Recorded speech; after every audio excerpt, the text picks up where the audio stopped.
กับสบายดีพ่อแม่พี่น้องเมื่อสุขพี่น้องเนาะคลิปนี้ก็มาขอบใจทาง FC ทางบางไทยเพิ่นอ้ายฮักอะไรทางผู้ชมเพิ่นฝากเครื่องมาแต่ไทยพี่น้องบ่ทิดได้แกะแล้วหน่อยหนึงกินเนาะแกะออกมาหมดแล้วพี่น้องแต่ว่าสิถ่ายให้เบิ่งว่ามีหยังแหน่เพิ่นฝากมาให้ทางผู้ชมเลยเพิ่นฝากมาแต่ดนๆแหละทางผู้ชมเลยก็ขอบใจขอบคุณหลายๆเด้อที่ฝากเครื่องมาให้ที่ยังหักยังแพงกันคือเก่าทางพี่มนต์สิทธิ์เพิ่นพี่น้องเลยอยู่ฝั่งไทยพี่ชายเนาะเพิ่นก็มาเยี่ยมมายามตลอดอยู่ทางสปปลาวเฮาเดี๋ยวบ่สิถ่ายให้เบิ่งมีหยังแหน่ท่านผู้ชมเลยมีหลายอะไรอย่างบ่เรือบ่ทิสิถ่ายกล้องหลังเพื่อความชัดเจนท่านผู้ชมเลยท่านผู้ชมอันนี้เป็นแม่ข้าพเจ้าเองท่านผู้ชมเลยเพิ่นฝากเครื่องมาให้ดีใจเลย ขอบใจแล้ว ขอบใจหลายๆเนาะที่ฝากเครื่องมาให้ของอยู่ของกินพี่น้องขนม ลำรวยเด้อ ลำด้วย ลำรวยอยู่ดีมีแห้งขึ้นมาขาขึ้น คิดมาค่าขึ้นให้พยาธิโลคา หายเจ็บหายจนหายทุกข์หายโศก ให้โซ หายโรคหายภัย โดน ลำมาเลยขอบคุณหลาย ฝากเครื่องมาให้มีเครื่องให้ลูกแม่ผู้ชมลูกแม่ที่ลูกกี่ก็ชมให้แล้วพี่น้องเดี๋ยวมาเบิ่งน้ำกันท่านผู้ชมมันมียังไงเด้อไอ้แม่เราก็เบิ่งเราก็ดีใจฝากเครื่องมาให้หลายเทื่อแล้วท่านผู้ชมไปจักอีหยังอีหยาเราฝากมาให้นะหลายเทื่อเลยก็เป็นตัวเกรงใจคนอยู่ท่านผู้ชมเลยเกรงใจมันจะเป็นฝากมาให้ตลอดเลย ๆเบิ่งลูกทุกมือทุกปี เดี๋ยวต่างกล้องก่อนท่านผู้ชมเลย ต้องสงสารลูก มาเบิ่งน้ำกันบัดนมียังไงท่าน คุ ผู้ช ณ ม ขอบคุณ เป็นยังไง มาขาขึ้นลำด้วยหายทุกข์หายจนหายทุกข์หายลูกหายไทย จ้ะอันนี้เป็นกาแฟท่านผู้ชมกาแฟนี่ ไปดูดี มาแต่ไทยเลยท่านผู้ชมโรแมนดูล่าเป็นชื่อมาแต่ไทยโรนตินกับสยามผู้เฒ่ากับเพื่อนมากินแต่กาแฟทำกินได้เลยทำมันกินพอมีเพื่อนเรียนด้วยกันเลยนี่เป็นขนมเป็นถามมาขอบใจหลายๆขอบคุณหลายๆ นมลูก นี่นมลูกบางทีท่านผู้ชมนมที่ลูกกินแต่ว่าลูกกับโมสุกินนมปองบันไดทรงนี่กินนมแม่ท่านผู้ชมแต่ว่าพอดีเอาไว้แหละราคากำแพงเกือบได้ท่านผู้ชมคุณซื้อมาให้มันหลายเติบเลยนี่เนาะให้มันยังการท่านผู้ชมเพิ่มการมันยังแนวขายขนมนี่แหละเนาะ2 กล่อง 3 กล่องต้องผมขอบใจหลายๆเด้อนะฮะพยาโลคาดีแห้งเด้อ โอ้ฮะ หายแขนขาซะเราเจ็บขาเราหายทุกอย่างอันนี้คนผ่ามาแต่โดนแล้วแต่ว่าบางทีผ่าอยู่นี่เนาะผ่ามาแต่สุดก่อนๆท่านผู้ชมนะเป็นกุ้งแห้งกล่องนมก็ซื้อกล่องนมให้ลูกกินเป็นซื้อ3 กล่องนี่ก็มาสดมือทุกตีนลูกท่านผู้ชมตัวนี้หมักหักแห้งตัวนี้หมักแห้งตัวนี้ก็จะแกะหนึ่งตัวนี้ โอ้โห นี่พี่น้องตัวนี้ขนมน้องกี้ออกกินได้แล้วเนาะน้องกี้ออกกินได้แล้วได้ยังได้พุทธขนมมาวันนี้แกะหนึ่งตัวนี้เป็นบัญชีเลยท่านผู้ชมแซ่บขนมมันนี่ครับแซ่บคือสิราคาแพงดูไทยจักราคาเท่าไหร่เนาะเป็นกระซื้อไปต้นราคาแพงดีๆนะหมดเงินมันหลายเลยเกรงใจเพิ่นอยู่ท่านผู้ชมกล่องนมอะไรอันนี้เป็นแนวคัดกระเป๋าหนังบางทีอยากได้ทางบางทีมันมีผมซื้อมาให้แนวคัดกระเป๋าหนังนะบำรุงกระเป๋าหนัง มีหมูยองนี่จะกล่องก่อนสองกล่องออกไปนอกแล้วกล่องหนึ่งครับผู้ชมหมูยองมันซื้อให้นี่ราคาตามนี้เลยอย่าง300 บาทแพงเนี่ยมันบอกว่าอันนี้อั่วเนี่ยเขาเอิ้นอั่วลาวเขาเอิ้นอั่วมันกระแสอยู่ที่เราย่างอยู่ตัวนี้กับตัวเก่าตัวคนผ่ามันย่างอยู่ในตู้เย็นมันไม่ได้กินสดมือสดตีนลุยแล้วขนมนี่แล้วโดยยังไม่ได้แก้ครับ อันสูงคือ แม่นอันนี้แนวคัดกระเป๋ามันซื้อมาให้มากตัวนี้ครับขอบใจหลายๆเด้อที่ใช้ทางบางไทย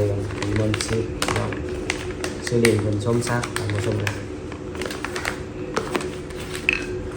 นี่กระเป๋าพี่น้องตัวอย่างอันนั้นเลยดูท่านผู้ชมนะตัวอย่างขัดลัง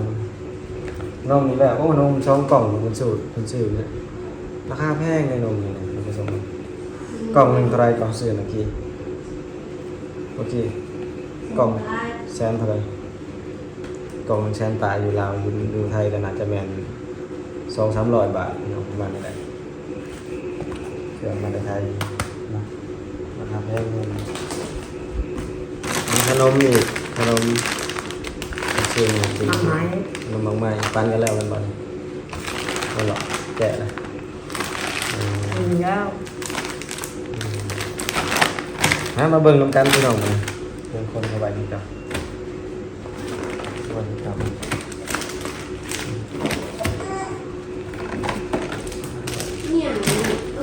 เดี๋ยวเอาออกเลยครับเอาเบิ่งสวัสดีครับ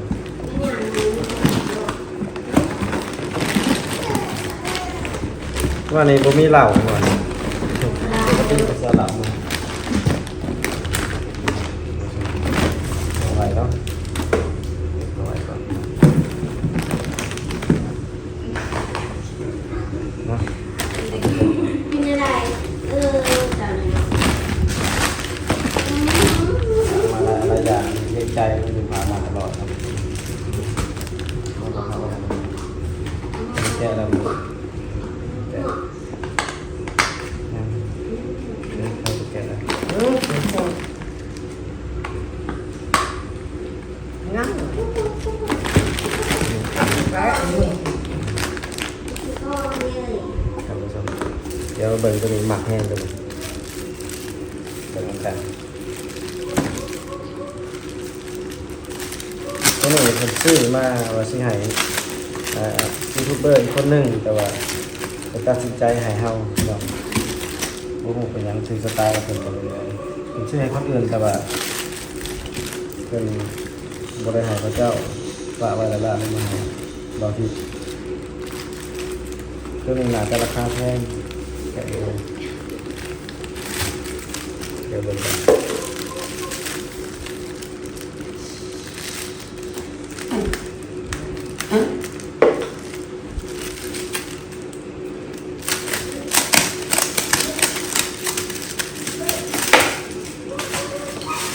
เป็นอย่าง มันคือขัดกว่าตัวคอมาถูกซื้อมาโอ้เป็นอันนั้นอลูมิเนียมเลยเป็นอลูมิเนียมเลย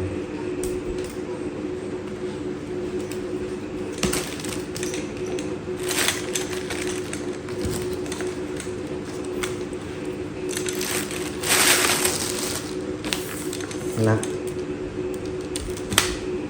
ตัวคอมาผิดเป็นยางท่านผู้ชมตัวเป็นอลูมิเนียมเลย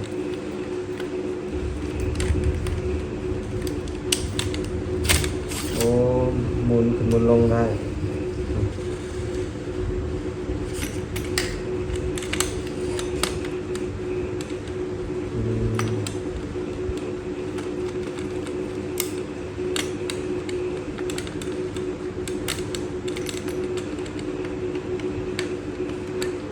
หมุนได้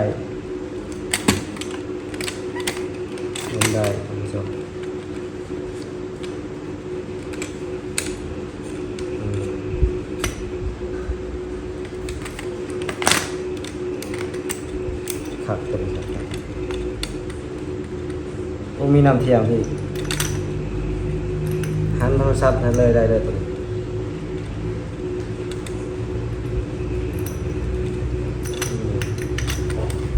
โอ้ครับเป็นเล็กใช่ไหม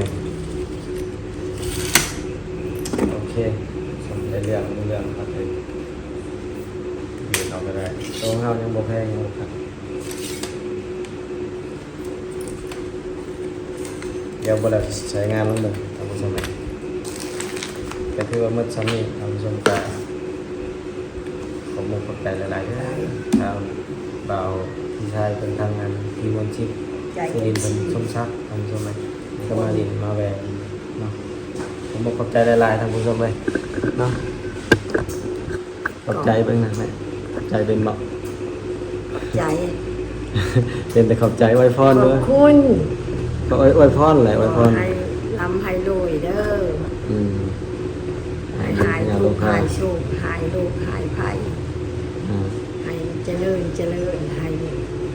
อยู่ดีมีแห้ง ดีมีแรง ทำไปด้วยหายดีซะขาที่เจ็บกันเนาะ มาค้า อาร คื ม น ณ์บอดี หายเป็นยาโรคค่ะ เลย เป็นหนังคน เจอแย่เลยพี่น้องร้ายดี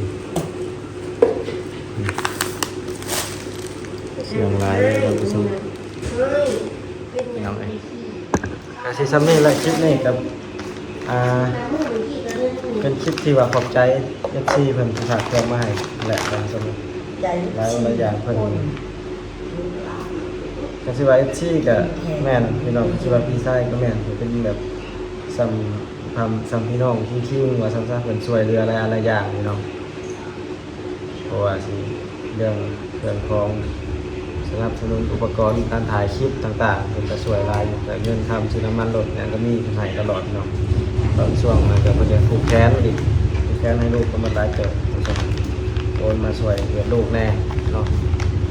หลายอย่างหน่อยมันจะแสดงความรู้บุญคุณต่อเพื่อนคุณครูมีพระคุณต่อเฮาเนาะพี่น้อง ลำ เอ้ย นา เนี่ย ค้าคืน เนี่ย ลำให้ลูกถึงแขกดีมีแรง เนี่ยก็บ่ฮู้สิตอบแทนหยังเนาะพี่น้องก็มีแต่ให้คำอวยพรเพิ่นนั่นแหละให้เพิ่นดีๆมีแห้งให้ประหยัดลูกค้าอันนี้มันควรเงินไปทางใดก็มีแต่ความสุขความเจริญท่านผู้ชมเอ้ยเนาะวันที่ก็สิขอปิดคลิปตรงนี้ก่อน ถ้าใครเข้ามาก็ฝากกดไลค์กดแชร์กดติดตามกันเด้อท่านผู้ชมเพื่อเป็นกำลังใจในการทำคลิปเนาะไว้โอกาสหน้ามื้อหน้าบางทีอาจจะไปถ่ายคลิปทางเขตชนบทพี่น้องหาเราอยู่เนาะแล้วก็หามีชีวิตพี่น้องให้ท่านผู้ชมรับชมกันเนาะบางครั้งก็อาจจะไปช่วยเหลือทางเขตชนบทเนาะพี่น้องถ้าใครมีเครื่องของแบบเครื่องเล็กน้อยเครื่องเก่าเครื่องมือใช้เครื่องยังพอดีนุ่งได้ ถ้าว่ามีเครื่องลายอย่างนะถามมาได้เด้อไปแจกทางเขตชนบทพี่น้อยไปแจกชาวบ้านเพิ่นผู้ที่ทุกข์ยากผู้ที่ขาดแคลนนั่นแหละซ้ำนี้เลยได้ท่านผู้ชมไปสิขอไปคลิปนี้ก่อนครับพี่น้อยสบายดี นี่ สำหรับใช้งานถ่ายคลิปท่านผู้ชมก็ถือว่าเริ่มลายขึ้นพี่น้องเริ่มสิครบแล้วยังลายยังตัวที่ยังก็คือกล้องโกโปรกับโดรนเนาะพี่น้องถ้าได้โดรนนี่เราสิบินถ่ายคลิปในงานบุญหรือว่างานต่างๆพี่น้องสบายเลยยังแต่โดรนบัดนี้เนาะท่านผู้ชมขาตั้งกล้องก็ได้2อันแล้วตัวนี้นะซื้อเองท่านผู้ชมตัวนี้พี่ชายเพิ่นเอามาให้วางตัวบ่ทิศถ่ายที่นี่ท่านผู้ชมลองมึงโอ้สูงกว่าพี่น้องสูงกว่าคักอะไรงามดีใจแห้งพี่น้องเอ้ยขอบคุณหลายๆผมบอกกระจายหลายๆเด้อพี่ชายพี่มนต์สิทธิ์เนาะสำหรับอุปกรณ์บ่สิทธิ์นี่บ่สิทธิ์ห่วงเลย